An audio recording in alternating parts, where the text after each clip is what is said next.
안녕하십니까. 딸아이가 자라나는 모습을 바라보며 인생의 참된 기쁨을 하나씩 배워가고 있는 40대 여성입니다. 요즘은 썰밤의 이야기를 매일 들으며 소소한 일상 속에서 웃음과 위안을 얻고 있기도 하죠. 그런 어느 날 문득 이런 생각이 들었습니다. 혹시 내가 겪은 믿기 어려웠던 그 일을 써보내면 어떨까? 그래서 용기를 내어 펜을 들었습니다. 지금부터 가슴 깊이 묻어뒀던 소름 끼치는 사건과 상상조차 하지 못했던 반전의 이야기를 몇 자 적어보려 합니다. 간호사로 일한 지 어느덧 10년, 정신없이 바쁘게 살아온 제 인생에 큰 변화가 찾아왔습니다. 사랑하는 사람을 만났고 결혼을 했고 누군가의 아내가 되었습니다. 남편은 개인 병원을 운영하는 의사였고 저는 그 병원에서 간호사로 일하다가 인연이 닿아 그렇게 사랑이 시작되고 이어졌습니다. 결혼 소식이 알려지자 주변에서는 시끌시끌했습니다. 봉 잡았네. 간호사가 병원장이랑 결혼을 하다니 진짜 부럽다. 귀에 딱지가 않도록 들은 말들이 축하처럼 들리진 않았습니다. 저도 알고 있었습니다. 남편이 저보다 훨씬 멋지고 단단한 사람이라는 걸요. 그래서 더 많이, 더 조심스럽게 사랑하려 했습니다. 그에겐 믿을 수 있는 편이 되고 싶었습니다. 여보, 아침 다 됐어. 얼른 나와. 나 아침 안 먹는 거 알면서 뭐하러 또 차렸어. 앞으로는 먹어야 돼. 내가 이제 당신 와이프잖아. 아침밥은 당연한 거지. 참나, 고생을 사서 하는 스타일이네. 고생을 무슨. 당신 생각하면서 국 끓이고 반찬하는 게 얼마나 재밌는데. 남편은 아침을 거르는 게 당연한 삶을 살아온 사람이었습니다. 혼자 지내며 들인 습관은 쉽게 바뀌지 않았고 그가 익숙했던 건 조용한 식탁과 허전한 입맛이었을 겁니다. 그런 남편을 위해 저는 매일 아침 빠짐없이 밥상을 차렸습니다.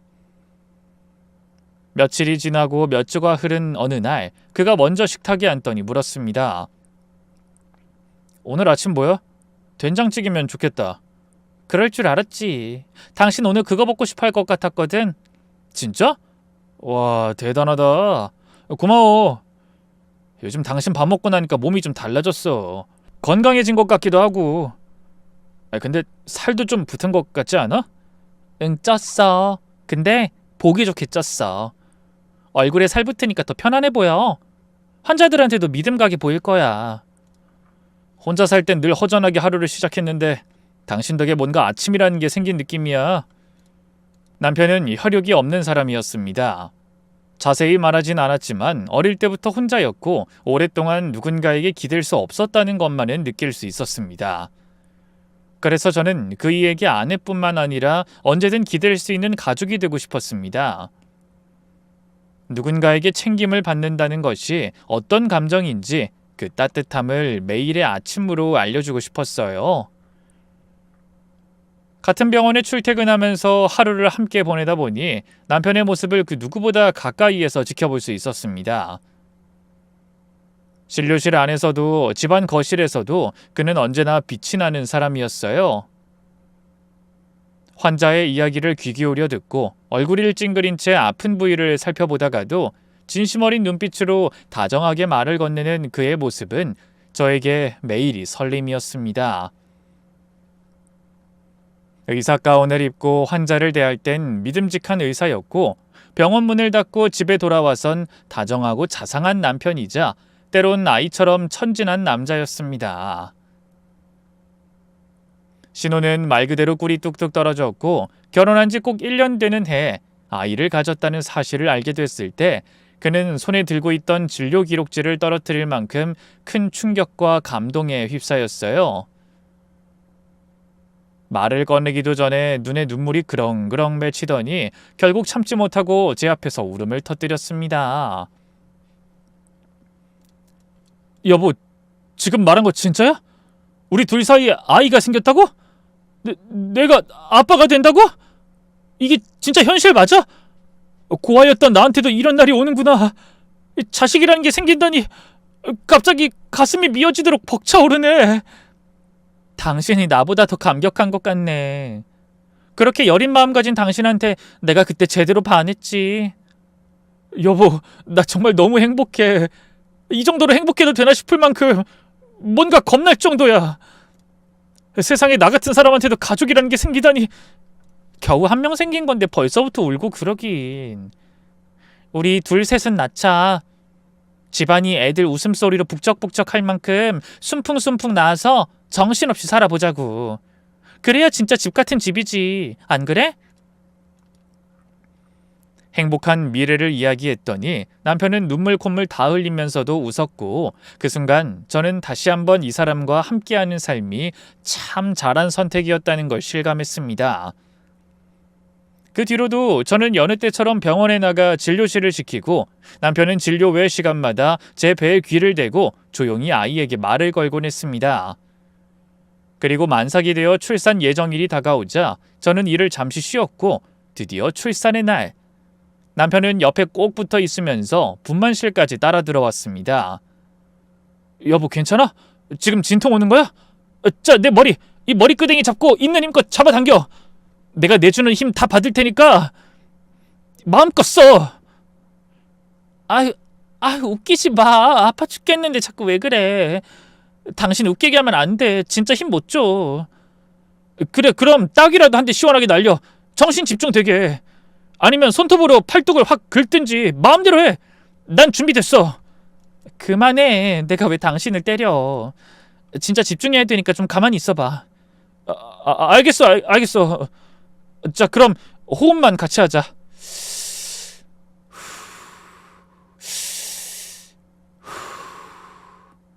여보, 긴장 풀면 애가 훨씬 쉽게 나올 거야. 같이 해보자. 남편이 마치 라마즈 수업을 떠올리듯 신나게 따라하자 옆에 있던 산부인과 선생님이 딱딱한 어조로 말했습니다. 보호자분, 조용히 좀 해주세요. 지금 제가 주치입니다. 네, 죄송합니다. 저도 의사라 직업병인가 봐요. 입 꼭 다물겠습니다. 조용히 응원만 할게요. 분위기는 순식간에 가라앉았고, 남편은 제 손을 꼭 잡고 말없이 응원했습니다. 진통은 길고 강하게 이어졌고 숨이 턱턱 막힐 만큼 고통스러운 순간이 연속이었지만, 결국 2시간의 진통 끝에 저는 딸아이를 품에 안게 되었습니다. 몸은 녹초였지만 심장은 터질 듯 벅찼습니다. 여보, 우리 딸이야. 우리 아이가 태어났어. 이제 난 진짜 아빠야. 아빠가 됐다고. 이 세상 누구보다 행복한 사람이 된 것 같아. 그렇게까지 좋아? 참 귀엽다 정말. 난 지금 온몸에 힘이 다 빠져서 눈도 제대로 못 뜨겠는데. 눈꺼풀이 천천히 감기려는 찰나 남편이 탯줄을 자르기 위해 의사 옆에 선 모습을 흐릿하게나마 바라볼 수 있었습니다. 이제 새 식구가 되었어요. 인생의 무게도 방향도 우리가 꾸는 꿈도 바뀌었구나 싶었고, 그렇게 천천히 처음 맛보는 안도감과 함께 행복한 잠속으로 스르륵 빠져들었습니다. 조리원에서 푹 쉬고 집으로 돌아온 뒤 남편은 이전보다 더 다정하고 살가운 애처가가 되어 있었습니다. 육아휴직까지 내고 집안일이며 아기 돌보는 일에 몰두하는 모습은 익숙했던 그 사람과는 또 다른 모습이었죠. 진료가 한창일 점심시간에도 틈만 나면 집으로 달려왔고, 그럴 때마다 저는 어이없으면서도 웃음이 났습니다. 여보, 우리 민영이 어딨어?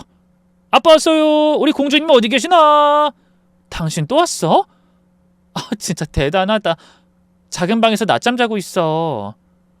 헐레벌떡 집 안으로 뛰어들어온 남편은 신발도 제대로 벗지 않은 채 방으로 달려갔고, 잠든 딸을 안아들고는 조심스럽게 팔 안에 꼭 끌어안았습니다. 우리 딸 아빠 안 보고 싶었어? 아빠는 병원에 있어도 계속 우리 민영이 얼굴만 생각나서 진료가 하나도 집중이 안 되는데. 이게 말이 되나 싶다니까. 당신 진짜 너무한다. 난 눈에 뵈지도 않아? 내 얼굴은 보이기나 해? 내가 그랬어? 미안. 근데 솔직히 말하면 우리 딸이 당신보다 예쁘잖아. 너무 귀엽잖아. 우르르르 까꿍. 뭐야, 진심으로 얘기한 거야? 그래 좋아. 마음껏 예뻐해라. 나도 할 일 좀 해야겠다. 삐진 거 아니지? 아니 나 진짜 딸한테 정신 팔려서 그런 거야. 여보는 여보대로 내가 제일 사랑하는 사람인 거 알지? 으유 말로는 못 당하겠네. 됐고 점심이나 먹어. 금방 차려줄 테니까. 얼른 먹고 병원 가. 당신 병원은 당신 없이도 잘 굴러가나 몰라. 그래도 여보 손맛이 세상에서 제일이니까 병원보다 여기가 더 좋아. 고마워. 밥 기대할게. 그렇게 남편은 아침 점심은 물론이고 저녁까지도 딸을 품에서 놓지 않았습니다. 엄마인 저보다 딸을 더 많이 안고 있는 것 같아 이래도 되나 싶을 정도였죠. 혼자 살아온 세월이 길었던 사람이라 그런지 가족이라는 울타리에 대한 애틋함이 남다르게 깊었습니다. 딸아이는 무럭무럭 건강하게 자라줬습니다. 아빠가 의사, 엄마가 간호사이다 보니 어디 아파도 재빨리 대처할 수 있었고 그런 점에서 더 안정적으로 자랐는지도 모르겠습니다. 민영이가 어린이집에 다닐 만큼 자라자 저도 다시 병원에 복귀했고 그렇게 다시 예전처럼 남편과 함께 일하기 시작했죠. 그 후로도 4년, 별탈 없이 평온한 날들이 이어졌습니다. 딸아이의 웃음소리와 남편의 장난기 섞인 눈빛이 일상이 되었고 가족이란 이름이 제겐 가장 확실한 행복의 이름이 되어 있었죠. 하지만 비극은 아무런 소리도 없이 찾아왔습니다. 그날은 평소처럼 남편은 지방 학회에 다녀오겠다며 짐을 챙겼고 그렇게 떠났던 남편은 돌아오는 길에 예기치 못한 교통사고를 당했습니다. 뇌에 심각한 손상을 입고 의식을 잃은 채 병원으로 옮겨졌고 몇 달 동안이나 병상에 누워있던 그는 결국 끝내 눈을 뜨지 못하고 하늘나라로 먼저 떠났습니다. 그날 이후로 제 하루는 아주 다르게 흘러가기 시작했습니다. 장례를 치르고 나서야 비로소 모든 게 끝났다는 현실이 조금씩 밀려 들어왔습니다. 하지만 제 마음은 여전히 그 자리에 머물러 있었어요. 집안 곳곳에 남편의 흔적이 남아 있었고 아침이면 그의 체온이 남아있던 베개를 꼭 껴안고 눈을 떴습니다. 매 순간 그를 잊는다는 건 제게 너무 가혹한 일이었어요. 현실을 받아들이지 못한 저는 점점 술에 의지하게 되었습니다. 잠깐이면 될 줄 알았던 한 잔이 밤마다 이어졌고 그렇게 흐릿해진 정신으로 시시때때로 남편의 이름을 불렀지만 대답은 언제나 없었습니다. 대답 없는 방 안에 혼자 앉아있으면 가슴 깊은 곳에서부터 올라오는 외로움이 사람을 서서히 잠식해 갔습니다. 그래도 딸을 위해 살아야 했기에 남편이 운영하던 병원 대신 종합병원에 새로 일자리를 구했습니다. 출퇴근 시간은 민영이 등하원 시간에 맞춰 조정했고 그래도 점점 어긋나는 일상이 조금은 제자리를 찾아가고 있다고 생각했어요. 그러던 어느 날 퇴근 후 잠깐 들른 골목 슈퍼 앞에서 캔맥주 하나를 사 마셨습니다. 그렇게 잠깐, 아주 잠깐 마음을 내려놓은 채 어린이집 앞으로 갔는데 딸아이가 절 보자마자 얼굴을 찌푸렸습니다. 민영아 엄마 왔어. 아 술 냄새. 엄마 또 술 마셨어? 조그만 콧방울이 놀라운 정직함으로 제 상태를 읽었고 딸아이의 눈에 비친 저는 분명 엄마보단 낯선 엄마에 가까웠을 겁니다. 어? 그게 술 조금만 마셨어.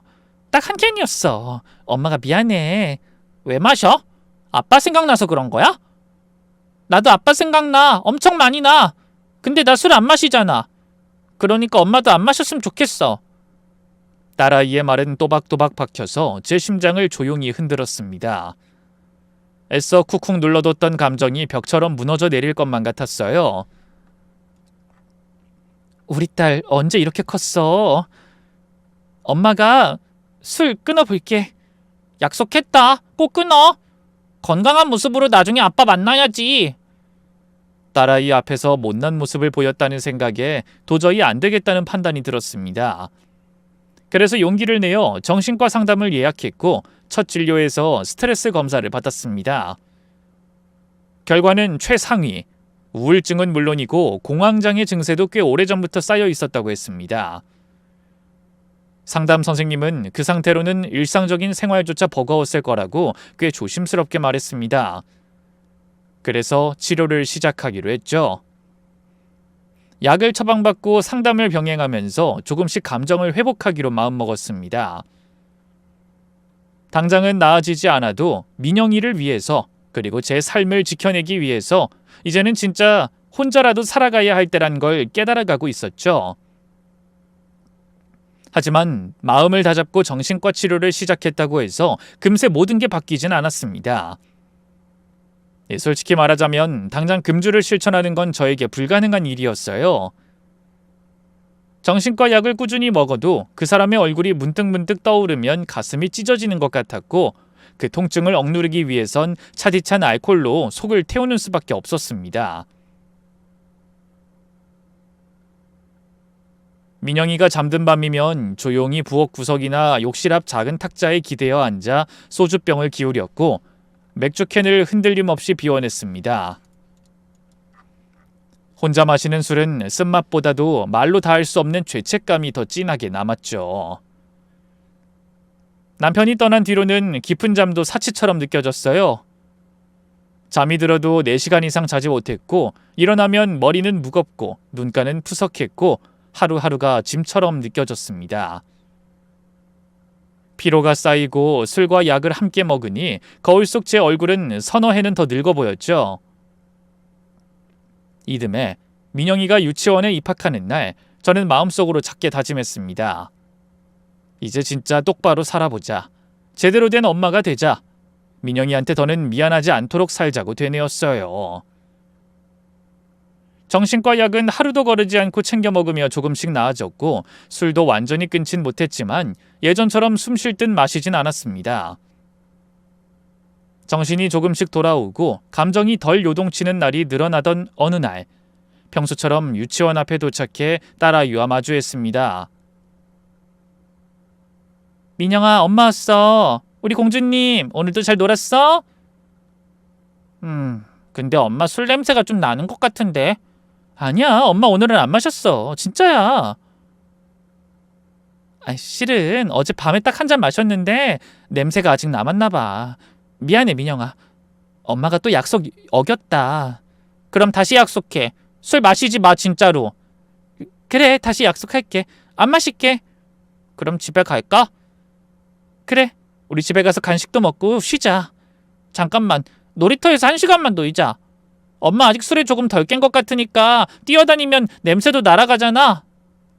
엄마 술 깨면 집에 가자. 6살짜리 딸아이 입에서 엄마 술 깨고 집에 가자는 말이 나오는 순간, 그 말이 제 가슴을 조용히 그러나 깊숙이 찔러왔습니다.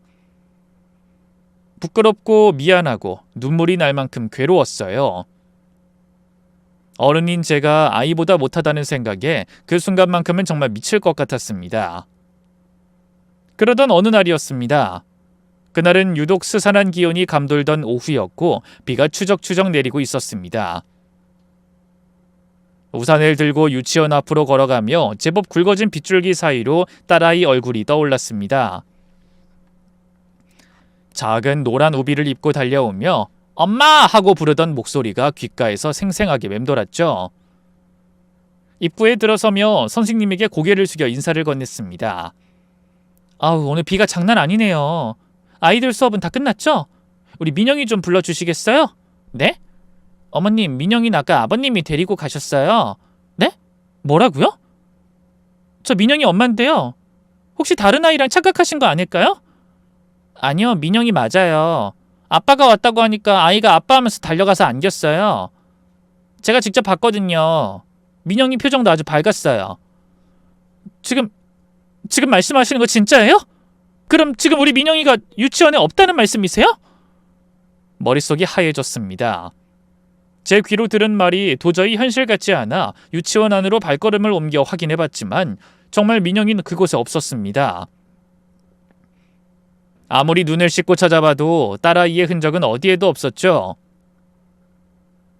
다시 돌아와 민영이를 데려간 사람에 대해 자세히 물었습니다. 그러자 선생님은 단호하게 말했습니다. 정말로 민영이 아빠였어요. 민영이도 분명히 아빠다 하고 달려갔고요. 모습도 낯설지 않았어요. 어머님, 저희는 아이를 함부로 보내지 않아요. 분명히 신뢰할 수 있는 모습이었어요. 그 순간 심장이 쿵 하고 내려앉았습니다. 그럴 리가 없어요.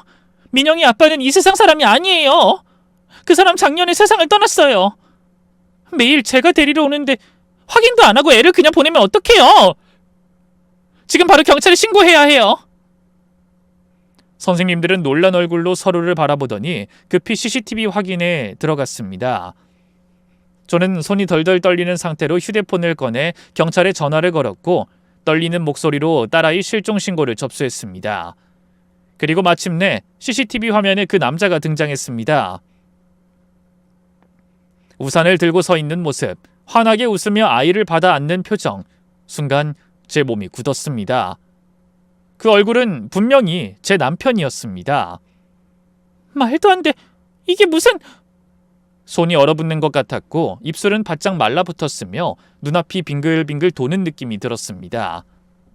남편이 살아 돌아왔다고밖에 설명할 수 없는 얼굴이었습니다. 경찰은 즉시 CCTV 화면을 확보하고 관련 인물을 추적하겠다고 말했고 저에겐 조금만 기다려달라고 했습니다. 그날 밤 저는 편의점에 들러 팩소주 하나를 샀습니다.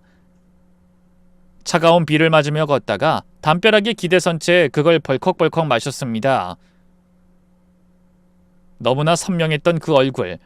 혹시 내가 미친 걸까? 꿈을 꾸고 있는 걸까 싶어 술기운에 오른손으로 제 뺨을 세게 때려봤습니다. 엄청 아프더군요. 그래서 더 믿기지 않았습니다. 이건 꿈이 아니었으니까요. 잠시 후 경찰서에서 연락이 왔습니다. 남자의 신원을 확인했으니 지금 바로 와달라는 말에 저는 택시를 타고 안내받은 주소로 향했습니다. 그 집은 낯선 동네의 조용한 주택가 한켠에 있었습니다. 경찰이 대문을 두드리자 안에서 누군가가 문을 열고 나왔고 그 뒤로 제 딸 민영이가 어떤 남자의 손을 꼭 잡고 따라 나오는 모습이 보였습니다. 민영아! 엄마! 딸을 확인하고 옆에 걸어 나오는 남자를 보고 경악했습니다. 전 남편이 맞았습니다. 당신이 어떻게 이런 일이... 그때 문을 열어준 남자가 차분하게 경찰에게 말을 건넸습니다. 저는 민영이 삼촌입니다. 쌍둥이. 그러니까 작년에 세상을 떠난 당신 남편의 형이죠. 민영이는 이제 제 동생의 딸입니다. 이 아이 어머니가 알코올 중독에 정신과 치료 중인 분이라 저희 가족들이 친권 재조정 신청을 한 상태입니다. 아직 결정은 나지 않았지만 아이 엄마 상태가 불안정해서 저희가 임시 보호를 위해 데리고 왔습니다. 그 말에 저는 다시 눈을 부릅뜨고 남자의 얼굴을 바라봤습니다. 분명 남편과 똑같은 얼굴. 하지만 자세히 보니 말투도 분위기도 눈빛도 너무 달랐습니다. 쌍둥이였다고요? 그제야 모든 게 퍼즐처럼 맞춰졌습니다. 남편이 살아 돌아온 게 아니라 쌍둥이였다는 것. 그는 남편과 똑같은 얼굴을 하고 있었지만 완전히 다른 사람이었습니다. 그 쌍둥이 남자는 마치 사전에 모든 상황을 계획이라도 해둔 듯 경찰 앞에서 침착하게 말을 이어가고 있었습니다. 그는 분명 딸을 저에게서 떼어내려는 명백한 의지를 갖고 있었고 저는 그 말을 들으며 점점 숨이 막혀왔습니다. 도무지 이 상황이 어떻게 여기까지 흘러왔는지 아무리 머리를 굴려도 따라잡을 수 없었습니다. 하지만 그보다 먼저 저는 제 아이를 되찾고 싶다는 본능 하나로 움직였어요.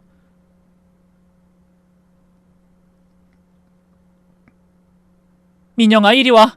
엄마 여기 있어. 얼른 와. 그러자 남자는 제가 딸에게 손을 뻗는 순간 강하게 제지하며 말했습니다. 안 됩니다. 당신은 지금 알코올 중독에 정신과 치료 중인 상태죠. 심신이 미약한 당신에게 내 조카를 맡길 순 없습니다. 당신이 지금까지 아이한테 무슨 짓을 했는지 우리 다 알고 있습니다. 그래서 데리고 온 거예요. 더는 두고 볼 수 없어서. 지금 당장 떨어지세요. 민영이 근처에 오지 마세요. 이게 지금 무슨 말도 안 되는 소리입니까? 딸을 제 허락도 없이 데려가더니 삼촌이라고 주장하면서 이젠 저한테 아이한테서 떨어지라고요? 도대체 무슨 권리로요? 그리고요, 제 남편은 고아라고 했어요. 가족이 없다던 사람이에요. 지금 이게 어떻게 된 일이에요? 얼굴만 보면 알 수 있을 텐데요. 나와 내 동생은 일란성 쌍둥이입니다. 부모님도 모두 살아계시고요.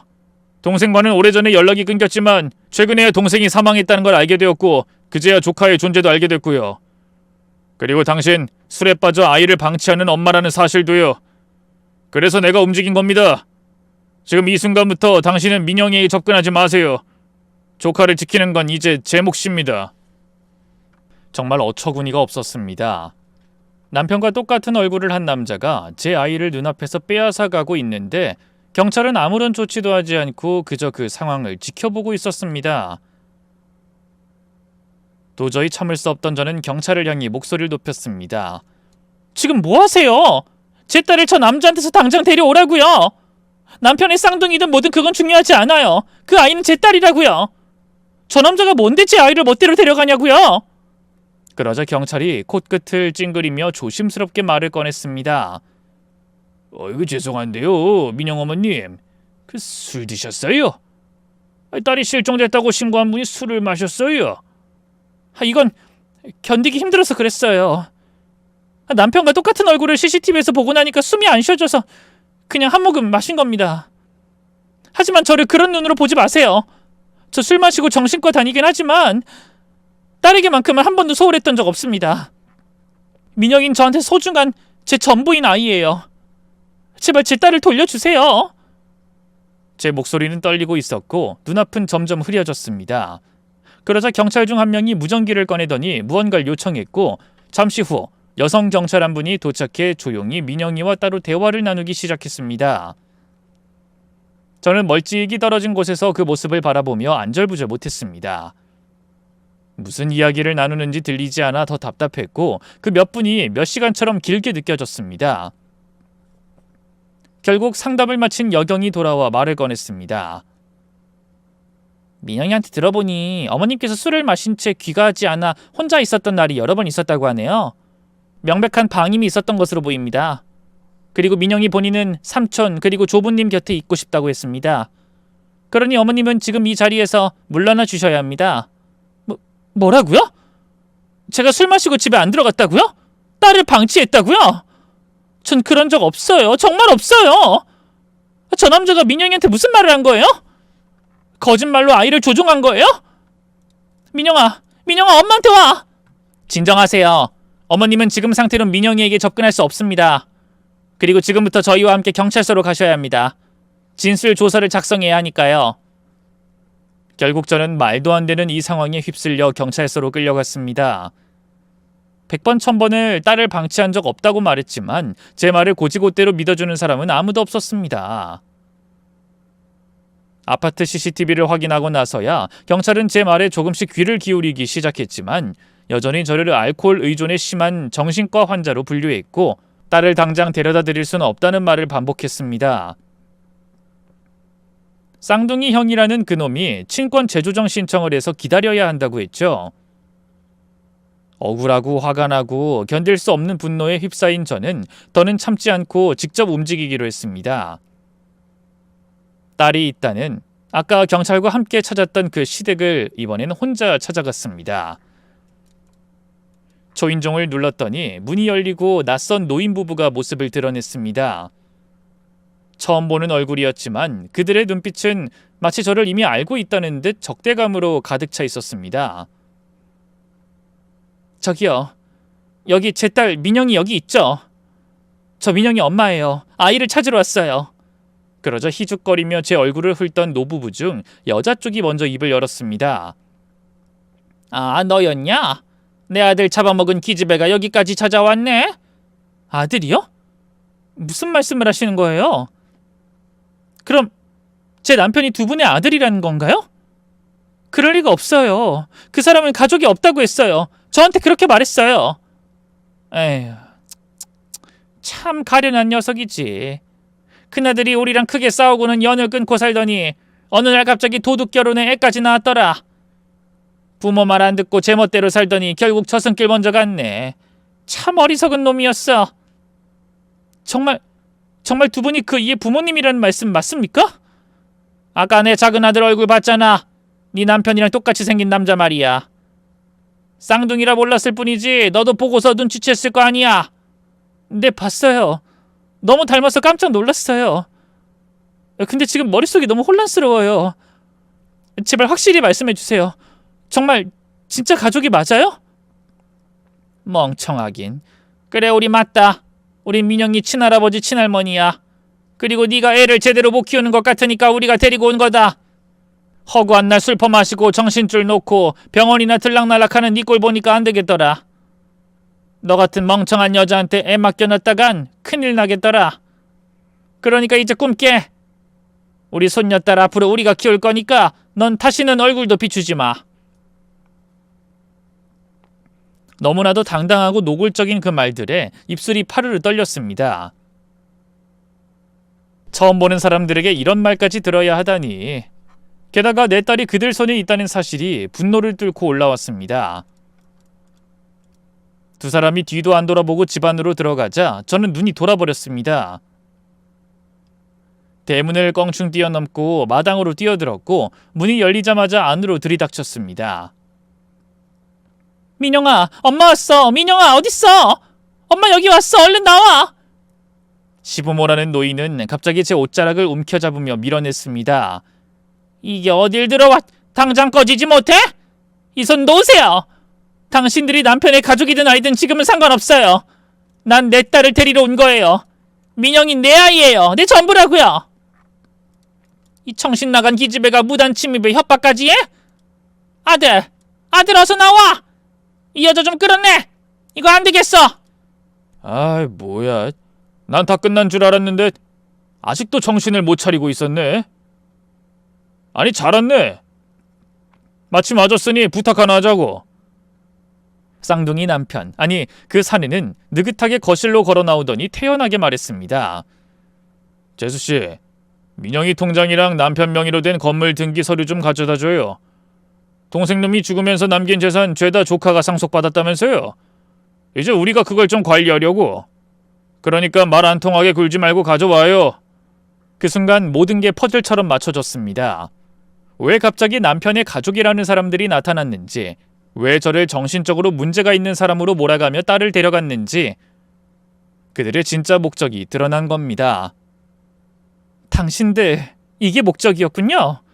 남편이 남긴 재산, 그거 차지하려고 날 미친 사람으로 만들고 내 딸을 끌고 간 거였어요.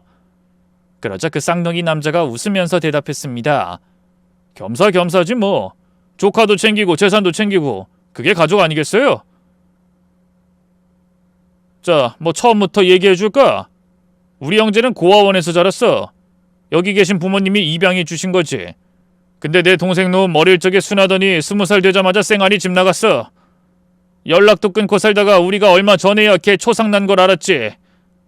근데 말이야, 재산이 엄청나게 남겨졌다고 하더라고. 의사가 된 건 알았는데 그 정도로 부자가 된 줄은 몰랐지. 자식 대단해. 난 대학 문턱도 못 밟아봤는데 말이야. 아무튼 우리 민영이 가족이야.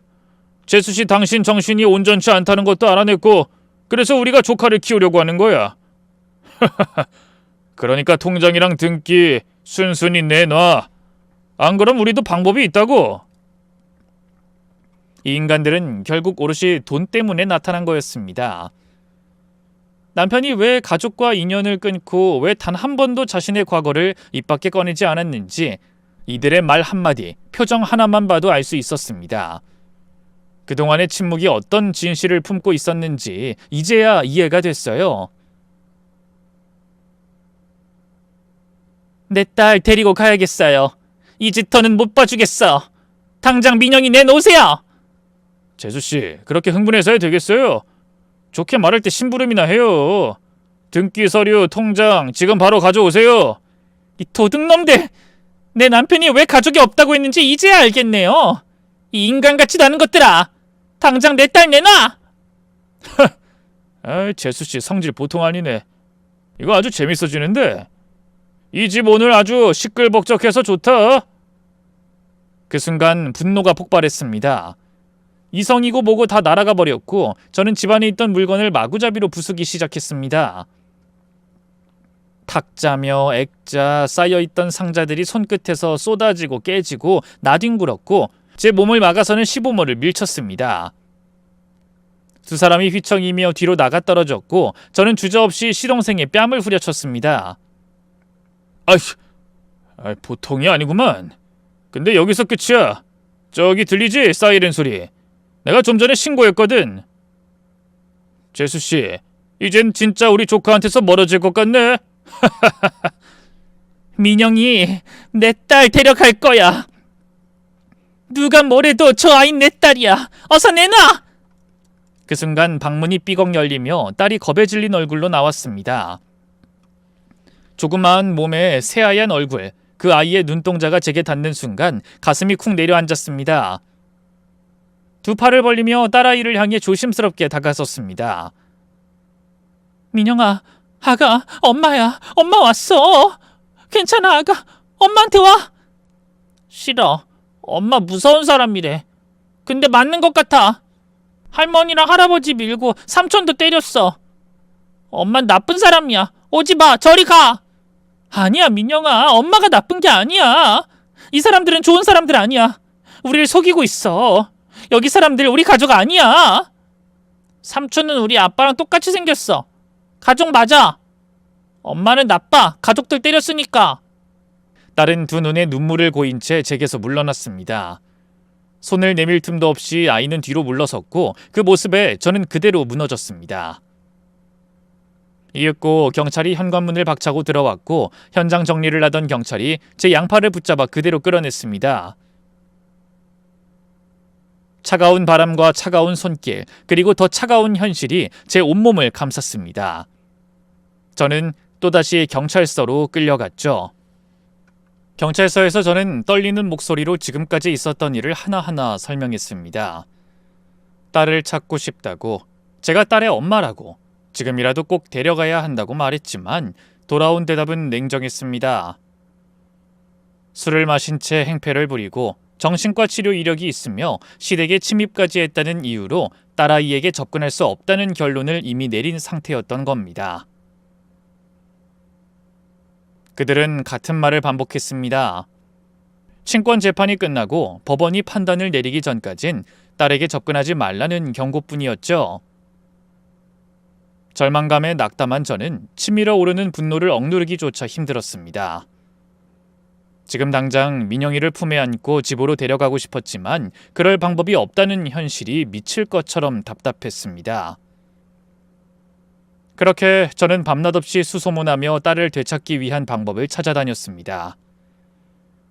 며칠 동안 한숨도 제대로 자지 못한 채 발에 물집이 잡히도록 변호사 사무실을 돌았고 어느 누구도 쉽사리 나서지 않으려는 분위기에 점점 지쳐갔습니다.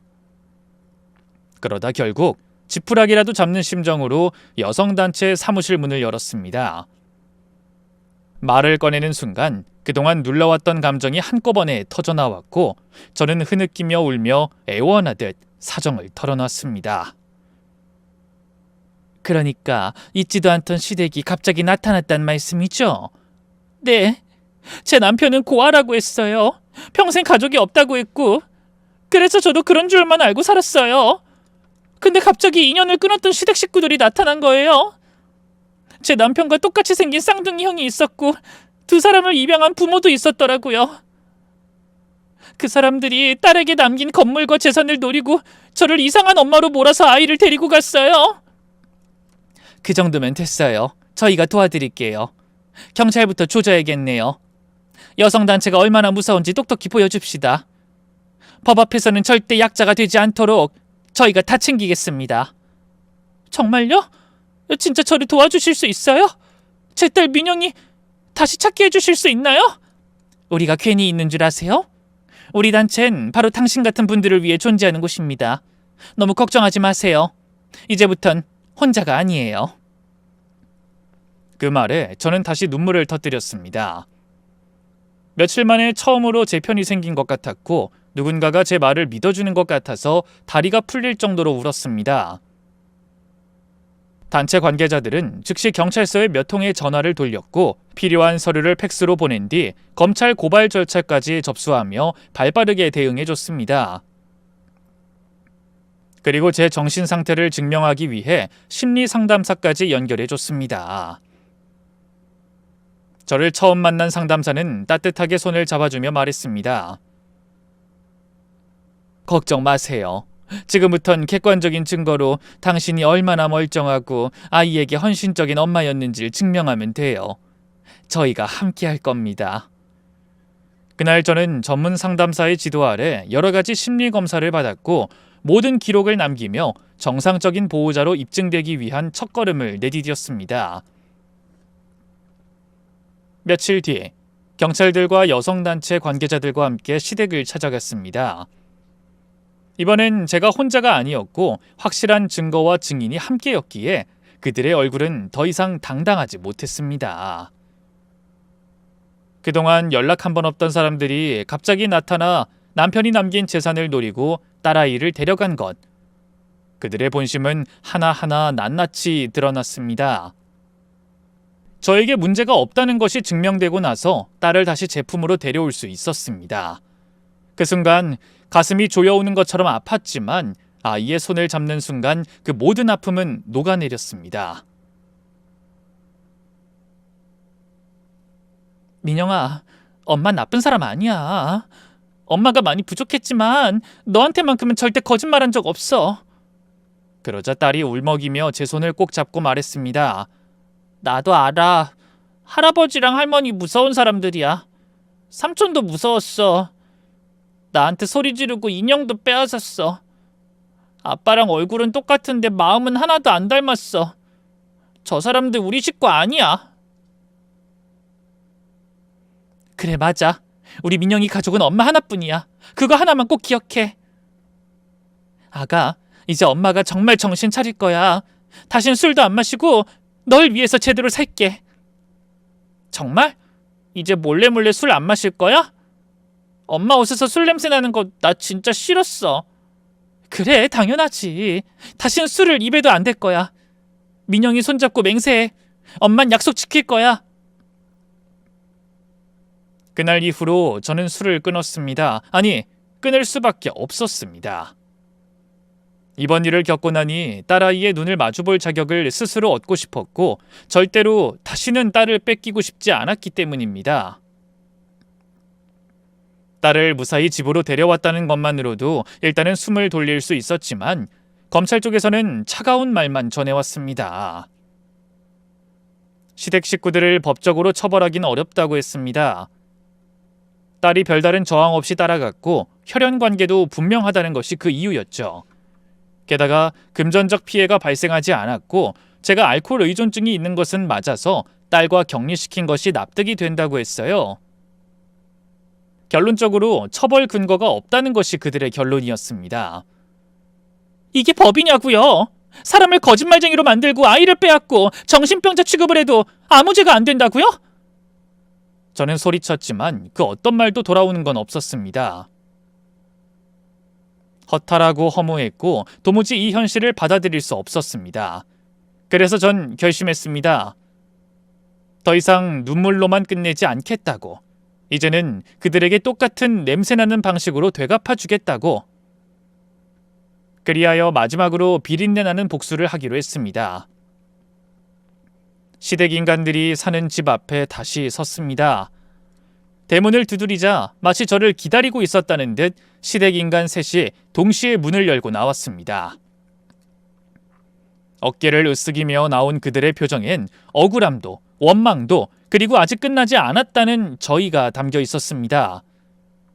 그리고는 제 앞에 나란히 서서 한마디씩 쏟아내기 시작했죠. 재수씨, 아주 재주가 좋더라. 우리가 얼마나 공들여 쌓아 올린 탑인데 네가 한순간에 와장창 무너뜨렸어. 그래, 네 실력은 인정한다. 하지만 여기서 끝이라고 착각하지 마. 우리도 가만히 안 있어. 유산 분할 소송 걸 거야. 내 동생이 남긴 돈 우리 목도 있으니까 나눠줄 준비나 해두라고. 내 남편이 왜 당신들이랑 연을 끊고 살았는지 이제 좀 알 것 같네요. 말하지 않아도 그 사람 입을 꾹 다물게 만들었던 사건이 있었겠죠. 저런 말 하는 걸 들으니 확실히 느껴져요. 아무리 친족이라도 사람이 아니면 끊어내는 게 맞죠. 웃기고 있네. 그놈은 원래 연약한 놈이었어. 엄마 아버지가 집에서 도박장을 운영한다는 사실을 알고는 그거 하나 때문에 집을 뛰쳐나갔다니까?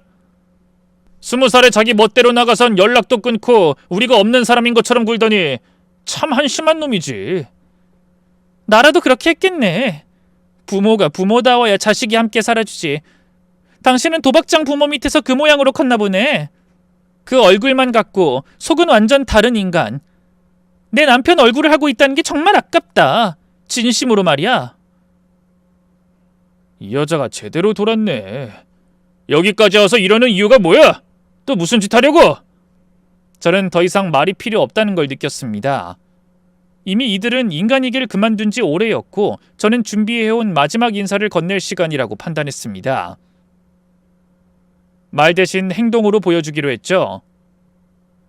발로 대문을 뻥 걷어차며 걸레통에 담아온 시커먼 더러운 물을 힘껏 그들 앞에 퍼부었습니다. 촤라락!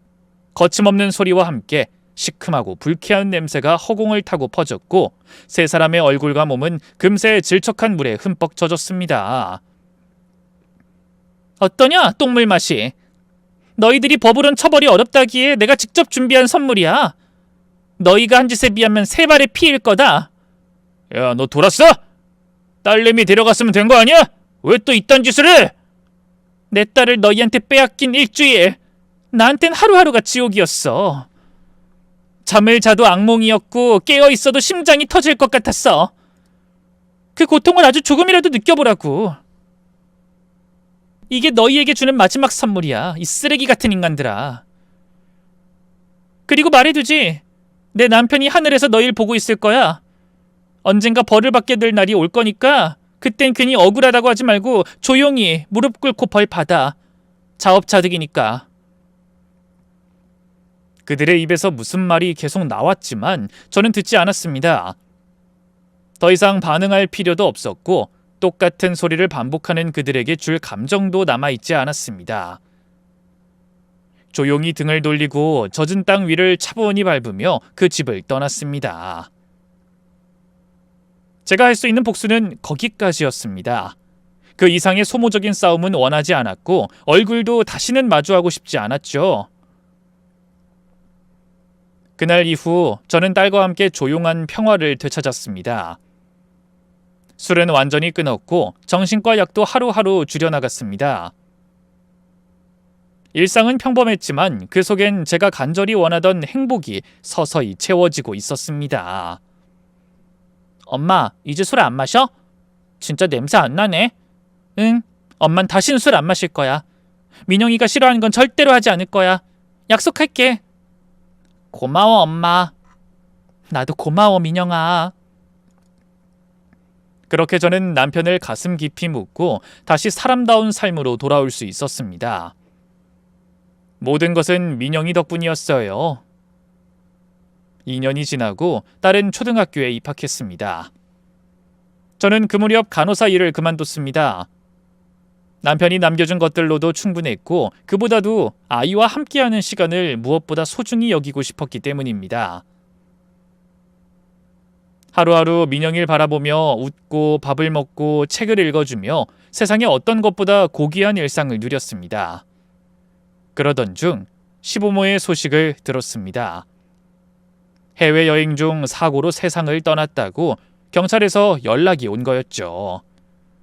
저는 단호하게 대답했습니다. 전 모르는 사람들이에요. 남남입니다. 장례는 거절하겠습니다.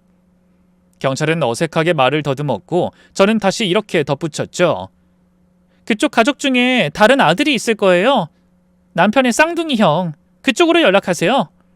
그러자 경찰은 확인해준 말 한마디를 남겼습니다. 그 사람은 절도죄로 현재 복역 중입니다.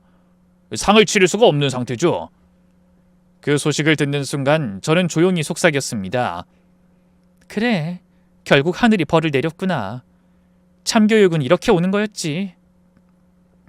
아직도 딸을 빼앗겼던 그 일주일은 제 기억 속 깊은 곳에 선명하게 남아 있습니다.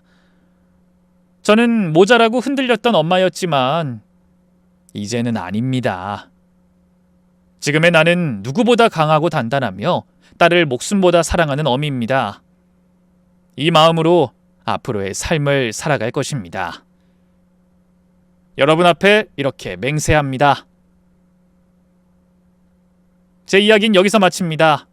손에 땀을 쥐었을지 모르겠지만 제 사연을 들어주셔서 감사합니다. 오늘도 사랑하는 가족과 함께 따뜻한 하루 보내시길 바랍니다. 그럼 안녕히 계세요.